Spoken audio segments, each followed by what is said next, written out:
I saw a couple of folks back there give high-fiving each other. That's pretty cool, huh? It works, though, right? How'd your partner do, by the way? How do you know?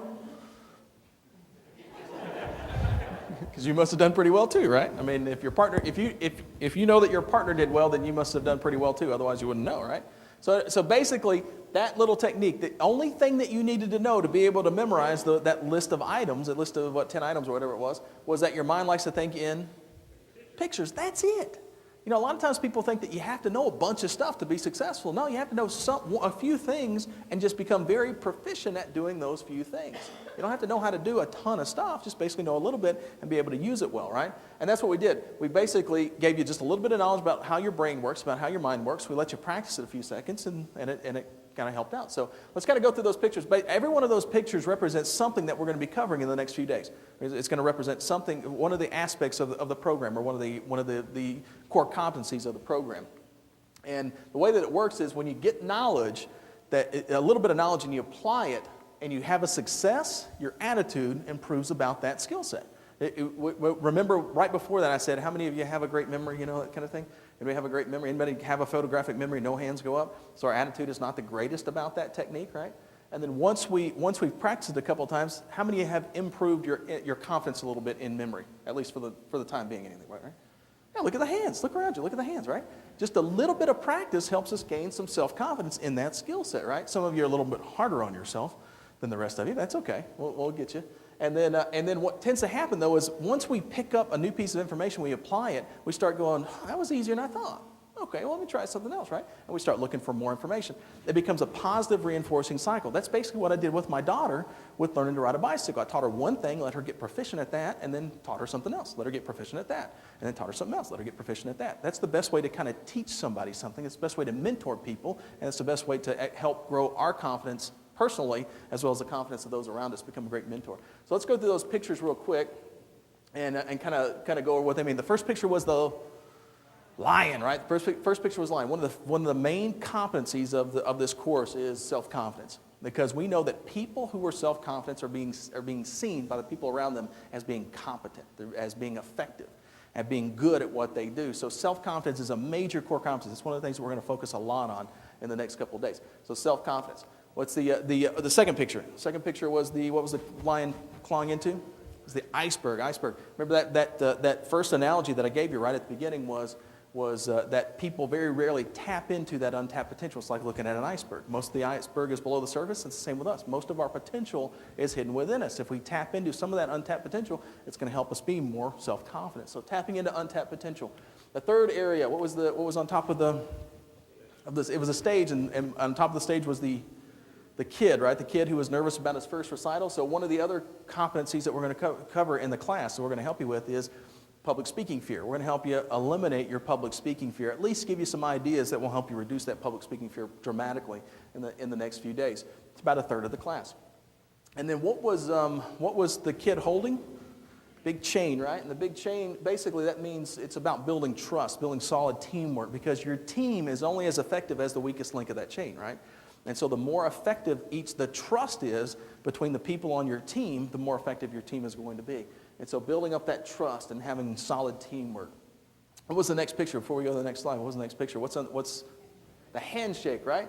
Handshake. Basically what that means is networking, increasing our influence, especially increasing our sphere of influence, who we come in contact with, how we generate more powerful networking opportunities internally within our own companies, externally to vendors or clients or whatever it is that we're dealing with on the outside, friends, social networks, that kind of thing. So networking, we got a whole session later on about how to network more effectively. It's a blast. You guys will get a real kick out of that.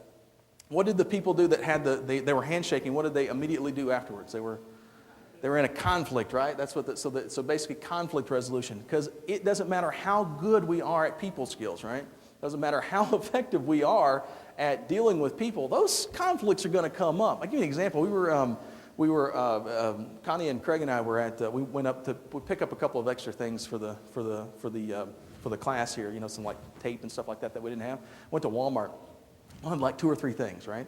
And one of the things I used to have a guy that worked for us that was a manager of Walmart, and he said that you never want to go to Walmart at the end of the month. And the reason why is because the Walmart is Their store managers are judged by their profit every month. So if you go at the end of the month and they haven't hit their profit margin or haven't hit their profit, what they do is they cut labor because that's the only thing they control. So you'll be standing in line forever. Well, here it is, the end of the month. We're at Walmart and there's like 2 lines open up and they got the self-service line, right? Anyway, so we're standing in line. There's about 2 or 3 people in front of us, right? And it's those 2, you get the self-service, there's 2 of those self-service things, right? And what people were doing was, when the person up at the front one would finish whatever she was doing, the person behind them would go around and go to that thing, right? Well, anyway, so this family comes up, and they've got this whole basket full of stuff, right? They come up, and they see the line. They see all of us waiting in line. Well, what they do is they go around. They go through the closed. They take the thing off the closed thing. They go around and go up to the front and start standing in that front line, right? And I'm going, okay, people skills, right? And so I did what any normal person would do in that situation. As I went up, and I'm standing at the like second in line, right? And I said, "Ma'am, excuse me, there's a line here, right?" That's the way I handle things, right? Hey, get in line, idiot, right? And so the husband and wife were there. The wife was the person that was standing at the deal, and they turned back. They saw the whole line, and they looked. They said, "Oh, okay, great." And they start to go back, and then they turn around. And they go right back. And so now I'm going, okay, people skills, right?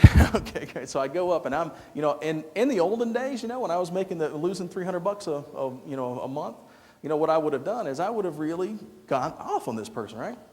I figure, okay, you get more flies with honey, right? And so what I did was I said, "Hey, ma'am, would you mind? I've only got like 3 things. Would you mind if I just go in front of you? We've been waiting in line for a long time." She goes, "Oh, no problem. Go ahead." Same result. I was next in line. And actually, I actually moved up a space because I was the one who asked, because I was like second back there, right? And we ended up going through, right? See, but the thing is that it doesn't matter how good our people skills are. Somebody that's on the other side will not have as good at people skills as what we have, right? And so there are going to be conflicts. It doesn't matter how we do it. So we have to be able to deal with those more effectively so that we get a positive result. What was who was separating the people? Albert Einstein, right? And so one of the things that we're going to cover later in the program is how to mastermind to solve problems. I think you mentioned it, ma'am, that how your mentor is really good at taking other people's ideas and implementing them, the people around him. And that's one of the things that we want to really show you how to do, how to mastermind to help you get better results, help to solve problems, that kind of thing. And then what was the next picture? What was on Einstein's hand? It was a couple, right? What was interesting about this couple? It was that, there's a supermodel and then the Where's Waldo guy, right? If the Where's Waldo guy is with a very bright, intelligent, good-looking person, what that means is that he's probably pretty dang, persuasive, right? Persuasive. Yeah.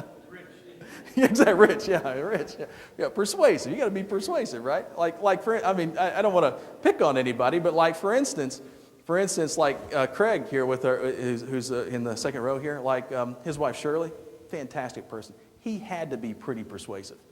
I mean, extremely persuasive. I personally had to be pretty persuasive with my wife. I married up, so she did. When we got married, we were still broke, right? So we have to be very persuasive in order to kind of convince women that, hey, we're going somewhere, right? So becoming persuasive. What was the next picture? What were they holding? What was the woman holding? She was holding a book. Anybody ever thought about, got to a point in their lives where they said, I've always wanted to do something great. I'm not really tapping into, I see myself as being better at what I do than what I am, or being more successful, or I've got a story that I need to tell, right?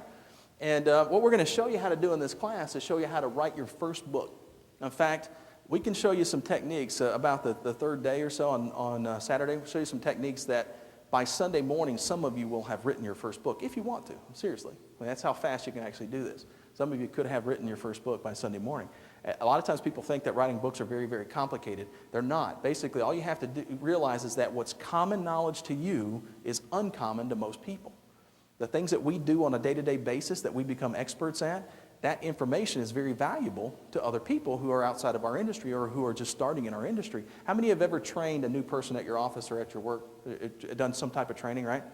Was the information that you were providing to them very valuable to that person at that time? Exactly. That information, that if we can put that into a written form, it helps us become the expert in our industry. It helps us become the expert at what we do. We're going to show you how to do that. We'll show you some simple, we'll show you 6 different ways that you can write a book within 2 weeks or less. within 2 weeks. So pretty cool stuff. All right, what was on the guy's book? It was what was on the front of it? It was what kind of book? It was a what kind of book? What was on the front? A face, right? And so it was a face book. Yeah, there you go. Okay, all right. It's a dumb joke, but Facebook, right? Basically, what we're talking about here is using technology. In today's world, the technology that we have around us, we have the potential, unlimited potential, to make ourselves famous, to become the expert in our industries. And we're going to show you ways to use technology to increase your prestige in your industry, at your company, in your family. It's pretty cool. In fact, if any of you, I'm not saying you do this, but if you go to like Google and you just type in my name, if you type in Doug Staneart, you'll get something like, 2 million different listings for me or something like that with me. It's not, I didn't make all those things. I created a few things, and then they started spreading through the internet, and that's kind of what happens. It's very easy to do that. We'll show you some simple techniques that you can use technology, not only to increase your own personal income, really, and prestige and esteem by the people around you, but also to be able to use it to get information that will help you become more successful as well. So using technology, especially the social stuff. And then what was around the guys, the family, or the husband and wife, or I'm sorry, not the husband and wife. What was behind it was the paparazzi. And so basically what we're talking about is using your expert status now for publicity. Once you become the expert in your industry, if you've written a book, if you've got articles and stuff like that you've published on the internet, that kind of thing, all of a sudden you become the expert in your industry. Well, the moment that I started doing this, that's when my company really exploded. That's when entrepreneurs started calling me for interviews. That's when Forbes started doing interviews with me and stuff like that. So, at the time, it was just me and a couple of people working out of our houses, and we didn't have a whole lot of success, but the prestige that we built up on the internet showed us to be very, it was funny because I was talking to Rick Highsmith, you'll get to meet him later on today. He and I were doing a program on Tuesday, and the person who was doing the program, Colette, who also works for us, she was with us. She said, because she's been around for a couple of years, and she said, Rick, hey, you were the first guy that came to work with Doug. What was it about this whole process that really attracted you to the company? I was just kind of curious, and Rick kind of talked about his interview. Basically, his interview was he flew from Florida to Los Angeles, where I was teaching a class, just to sit through the class to see what we were doing. That was his interview process, right? And he said at the end of that class, he said he'd made up his mind that that's what I want to do for the rest of my life, and he said that the thing that he remembers most about that situation was what I said next. He said, because he was thinking, is there some kind of a long process that we go through in order to get hired or something like that? And when he said, hey, I really want to work for your company, and he said, I turned to him and I said, well, that makes 2 of us. So basically he was going, what, really? What? It's just you? That's it? He was surprised, because we were doing, at the time I was doing about 20 classes a year, it's like, you can't do 20 classes a year, that kind of thing. And, but anyway, that's kind of the thing. It doesn't matter where you start, you can use the technology and the expert status that you build up to generate some free publicity, not only for yourself, but for your company, for your industry, that kind of thing as well. And then the last one, who was separating the paparazzi?